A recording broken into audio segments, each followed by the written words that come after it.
امام بیہقی نے شعب الایمان میں حضرت عبداللہ ابن عمرو بن العاص سے روایت کیا کہ حضور نے فرمایا الصیام والقرآن یشفعان للعبد، روزہ اور قرآن دونوں بندے کے حق میں شفاعت کریں گے. یقول الصیام اے رب انی منعتہ الطعام والشہوات بالنہار، پروردگار میں نے تیرے اس بندے کو دن کے وقت کھانے پینے سے اور شہوت سے روکے رکھا، فشفعنی فیہ، تو اس کے حق میں میری شفاعت قبول فرما. ویقول القرآن منعتہ النوم باللیل، اور قرآن کہے گا پروردگار میں نے تیرے اس بندے کو رات کے وقت سونے سے روکے رکھا، فشفعنی فیہ، تو میری شفاعت اس کے حق میں قبول فرما. فیشفعان، تو ان دونوں کی شفاعت قبول کی جائے گی. یہاں بھی نوٹ کیجئے کہ جو ہماری تراویح ہے آج کل کی 20 رکعت تراویح جو ہے، جو 1 گھنٹے سے کم کے اندر پوری ہو جاتی ہے، تو اس میں کون سی نیند ہے جو آپ کی گئی؟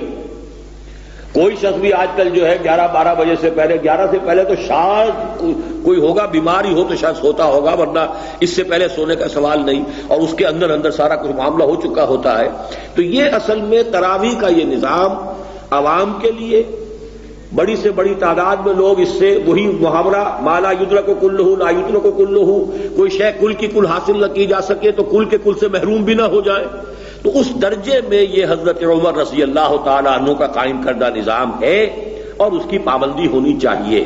لیکن صرف اس پر اکتفا کر لینا یہ اصل میں حکمت قرآن کو اور حکمت رمضان کو اور حکمت صوم کو نہ سمجھنے کے باعث ہے. اس کا جو ایک طریقہ مثلاً یہ کہ میرے علم میں آیا کہ اختیار کیا تھا شیخ الحدیث مولانا زکریا صاحب نے رحمۃ اللہ علیہ. افسوس یہ کہ ایک چیز تو ان کی سمجھ میں آ گئی، دوسری نہیں آئی.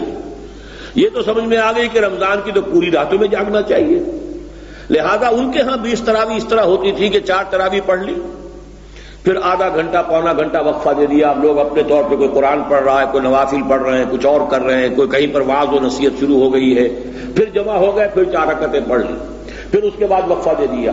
اس طریقے سے تقریباً پوری رات میں ان کے ہاں جو ان کی خانقاہ تھی سہارنپور میں، وہاں پر یہ رمضان مبارک کے اندر معمول انہوں نے یہ رکھا. گویا کہ قام رمضانہ ہو گیا، لیکن یہ کہ اس میں خاص طور پر یہ کہ قرآن مجید کا ترجمہ ہوتا. بس یہ کہ اللہ تعالیٰ نے اس کی طرف ہماری رہنمائی فرمائی کہ اب ہم 4 رکعتوں سے پہلے بیٹھ کر جو کچھ سننا ہے اب قاری صاحب سے پہلے اس کا ترجمہ پڑھ لیتے ہیں. تو واقعہ یہ ہے کہ ایک عام تعلیم یافتہ آدمی بھی جب فوری طور پر جب سن کر اٹھتا ہے پھر سنتا ہے، ابھی اس نے سنا ہے، ترجمہ سنا ہے، تو اب جب کہ وہ قاری صاحب سے حافظ صاحب سے سنے گا تو کچھ نہ کچھ تو یقیناً اس کے ضمیر پر، اس کے ذہن میں، اس کی روح کے اندر وہ جذب ہوگا. تیرے ضمیر پہ جب تک نہ ہو نزول کتاب، گرہ کشا ہے نہ راضی نہ صاحب کشاف. ورنہ یہ کہ وہ ایکسپریس ٹرین کی رفتار سے تیزی کے ساتھ قرآن پڑھ کر نہ پڑھنے والے کو پتا کہ میں نے کیا پڑھا، نہ سننے والوں کو پتا کہ میں نے کیا سنا، تو وہ یہ کہ ایک رسم تو پوری ہو جاتی ہے. رہ گئی رسم اذاں روح بلالی نہ رہی، فلسفہ رہ گیا تلقین غزالی نہ رہی، نماز و روزہ و قربانی و حج یہ سب باقی ہیں، تو باقی نہیں ہے. وہ اصل روح جو ہے اس میں سے وہ نکل گئی ہے.